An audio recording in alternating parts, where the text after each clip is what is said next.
बड़ी खुशी की बात है कि आज हमारे बीच डॉक्टर काजिम मलिक, जो मशहूर एजुकेशनिस्ट हैं, करियर काउंसलर हैं और बच्चों की तालीम और तरबियत के हवाले से मुंबई में अपना एक मकाम रखते हैं, मौजूद हैं। आज हम इनसे गुफ्तगू करेंगे तालीम और तालीम की अहमियत के साथ साथ उन उमूर पे जो जिनका सामना मौजूदा तलबा और नौजवान कर रहे हैं। डॉक्टर काजिम साहब, बड़ी खुशी की बात है कि आप आज हमारे साथ एजुकेशनल इन्वायरमेंट पे गुफ्तगू करने के लिए मौजूद हैं। एक पूरे मुल्क में अफरा तफरी का आलम है, गहमा गहमी है और हमारे नौजवान, हमारे तलबा इस बात से परेशान है कि आखिर वो करियर के हवाले से क्या कुछ करें कि बेहतर मुस्तकबिल को हासिल कर सकें। मैं चाहता हूँ कि आप एक मुख्तसर सी गुफ्तगू के ज़रिए उन तलबा की रहनुमाई करें जो तलबा चाहते हैं कि अपने मुस्तकबिल को बेहतर कर सकें। जी, बहुत ही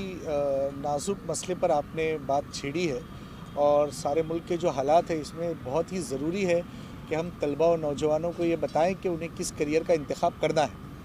तो जैसे कि बहुत सारे तलबा ये सोचते हैं कि बहुत लॉन्ग टर्म कोई कोर्स किया जाए। अब मेडिसिन और इंजीनियरिंग करने के लिए 5 से 6 साल कोर्स की मुद्दत होती है, जो कि एक लंबा वक्त है। लेकिन हमारे तलबा को चाहिए कि जिस टेक्निकल स्किल में वो माहिर है, जैसे डिप्लोमा हुआ, ITI हुआ, उसमें भी वो करियर बना सकते हैं।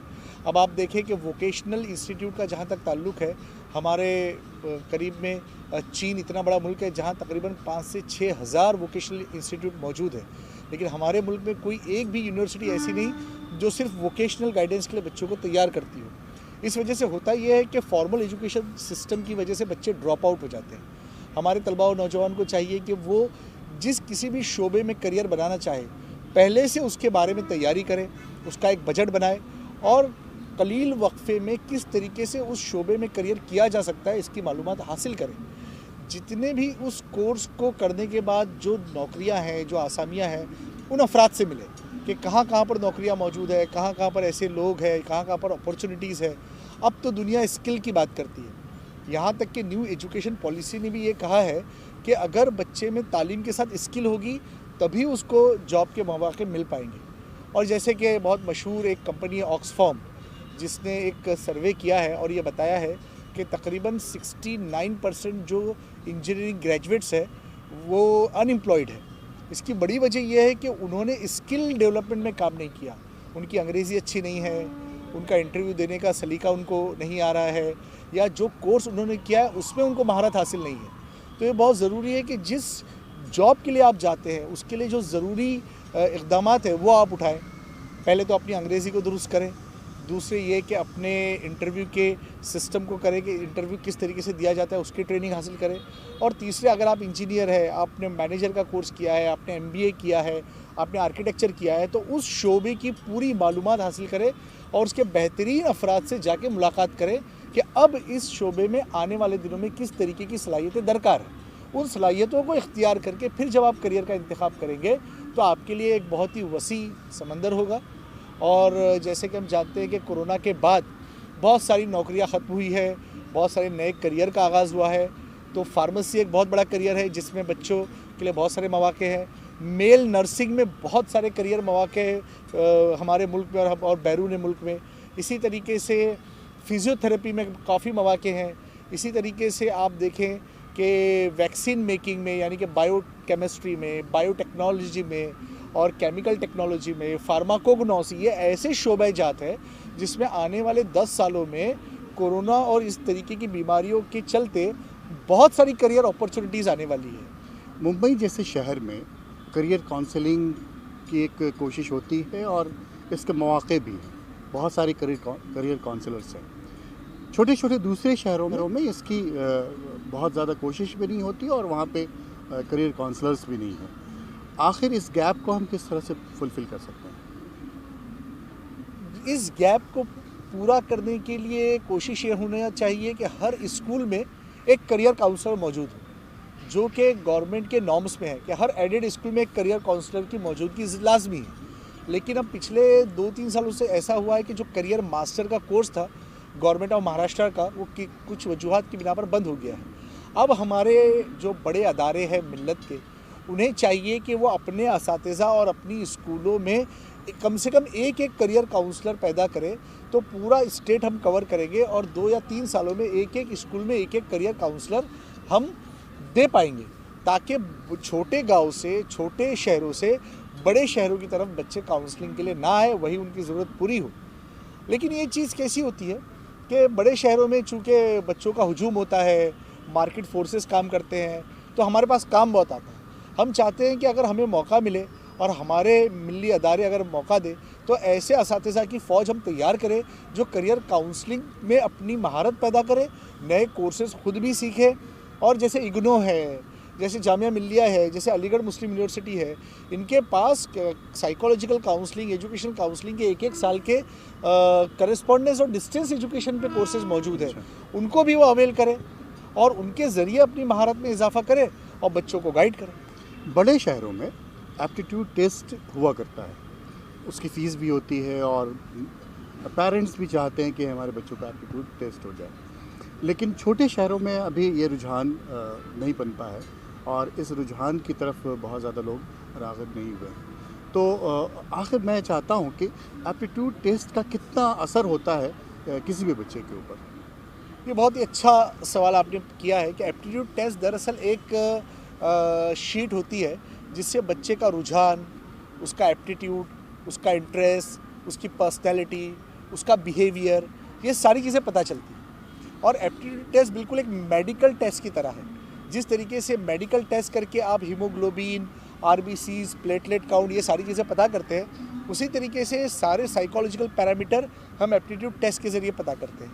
लेकिन हुआ ये है कि चूँकि हमारी स्कूलों में करियर काउंसलर मौजूद नहीं है और तकरीबन 10वीं तक असातिज़ा को और बच्चों को इस बात का पता ही नहीं होता कि एप्टीट्यूड टेस्ट भी कोई चीज़ है।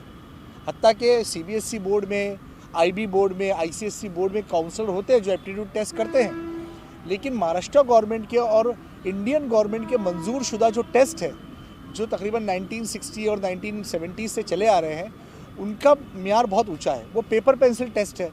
तो असातिज़ा को चाहिए कि पेपर पेंसिल टेस्ट पर इन्हिसार करें, क्योंकि उसकी एक्यूरेसी अच्छी होती है। और कंप्यूटराइज टेस्ट में अभी तक वो सारे टेस्ट चूँकि बैरून मुल्क से बनकर आते हैं, इसलिए उनकी ऑथेंटिसिटी पर सवाल किया जाता है। तो हमें चाहिए कि अच्छे करियर काउंसलर से मुलाकात करें और ज़रूर बच्चे का एप्टीट्यूड टेस्ट कराएं, ताकि उसकी पर्सनैलिटी, उसके बिहेवियर, उसका इंटरेस्ट, उसका एप्टीट्यूड हमको पता चले और हम उसको यूनिवर्सलाइज कर सकें। और अगर ज़्यादा बच्चे आएंगे तो इसमें हम इसकी कॉस्ट को भी कम कर सकते हैं। मेरी तो ये ख्वाहिश है कि हर बच्चा जो 10वीं का इम्तिहान दे रहा है उसका एप्टीट्यूड टेस्ट किया जाए। इसी काम के लिए महाराष्ट्र गवर्नमेंट ने कल चाचनी के नाम से एक टेस्ट शुरू किया था और करियर मित्र करके एक ऐप भी डेवलप किया था, जिसके ज़रिए हर साल बच्चों का एप्टीट्यूड टेस्ट किया जाता था। लेकिन कोरोना के चलते ये प्रोसेस भी बंद हो गया है। मैं महाराष्ट्र गवर्नमेंट से भी दरख्वास्त करूँगा कि उसको दोबारा शुरू किया जाए, और अगर वो इसमें ताख़ीर करते हैं तो हमारे बहुत बड़े बड़े अदारे हैं जिनके पास 5-5, 10-10 हज़ार तलबा है, उन्हें चाहिए कि काउंसलिंग की सहूलियात मुहैया करवाएं और बच्चे का एप्टीट्यूड टेस्ट करवाएं, उसकी मुनासिब रहनुमाई करें, ताकि वो मुस्तकबिल में एक अच्छे करियर का इंतखाब कर सकें। न्यू एजुकेशन पॉलिसी के हवाले से कम्युनिटी को किस तरह से सोचना चाहिए? न्यू एजुकेशन पॉलिसी जब आई थी तब कम्युनिटी का ये रुझान था कि इसमें सारी चीज़ें जो है वो माइनॉरिटी मुखालिफ है, और कम्युनिटी को ये लगता था कि शायद इस पॉलिसी के चलते हमारे तालीमी अदारे ख़त्म हो जाएंगे और हम तालीम के मैदान में और पिछड़े हो जाएंगे, जैसा कि सच्चर कमेटी के हवाले से कहा गया है। लेकिन अगर आप न्यू एजुकेशन पॉलिसी को मोहतात अंदाज में देखें, डिटेल में उसकी स्टडी करें, तो आप देखें कि उसमें बहुत सारी ऐसी अच्छी चीज़ें हैं जो इसके पहले की पॉलिसीज़ में नहीं थी, और बहुत ही लिबरल अंदाज में और बहुत ही आज़ादाना अंदाज में उस पॉलिसी ने इशू को डील किया है। मिसाल के तौर पर उन्होंने प्राइमरी एजुकेशन मादरी ज़बान में कंपलसरी कर दिया है। ये आज तक नहीं हुआ। अगर ये हो जाए तो हर बच्चा अपनी मादरी ज़बान में तालीम हासिल करे और उसी ज़बान में चूँकि वो सोचता है, इससे हर ज़बान को फ़रोग़ मिलेगा। नंबर 2, उन्होंने जो सिस्टम है उस ग्रेजुएशन को सर्टिफिकेट, डिप्लोमा और डिग्री में कन्वर्ट किया। किसी भी लेवल पे बच्चा अगर स्कूल कॉलेज छोड़े तो उसको एक डिग्री या एक सर्टिफिकेट मिलता है और वो मास्टर की तरफ जा सकता है, जॉब कर सकता है। स्किल डेवलपमेंट को बहुत अहमियत दी गई है। साथ ही ऐसे शोबेजात जो अभी तक निगलेक्ट किए गए थे, जैसे ह्यूमैनिटीज़ है, ड्राइंग है, क्राफ्ट है, वोकेशनल गाइडेंस है, इनको गैर मामूली अहमियत दी गई है, जिसके लिए असातिज़ा की तरबियत लाजमी है, स्कूल का इंफ्रास्ट्रक्चर डेवलप करना है, असातिज़ा को ज़िम्मेदार बनाया गया है, स्कूल मैनेजमेंट कमेटी को फ़ाल बनाया गया है। तो ऐसे बहुत सारे आस्पेक्ट हैं जो नेशनल एजुकेशन पॉलिसी यानी कि न्यू एजुकेशन पॉलिसी में इम्प्लीमेंट किए जा रहे हैं। ज़रूरत इस बात की है कि इसको मस्बत अंदाज में देखा जाए और गवर्नमेंट की नीयत पर शक किए बगैर आपके पास जो अथॉरिटी है बहैसियत माइनॉरिटी इंस्टीट्यूट होने के, आप उन जिम्मेदारियों को पूरा करें। इंशाल्लाह बहुत ही अच्छे नताइज मुस्तकबिल में इसके दिखाई देंगे। बहुत बहुत शुक्रिया जनाब काजिम मलिक साहब। डॉक्टर काजिम मलिक बात कर रहे थे एजुकेशन पॉलिसी और एजुकेशन के हवाले से कम्युनिटी के अंदर जिस तरह की बेदारी आनी चाहिए उस ताल्लुक़ से। मैं मशकूर हूँ डॉक्टर काजिम मलिक।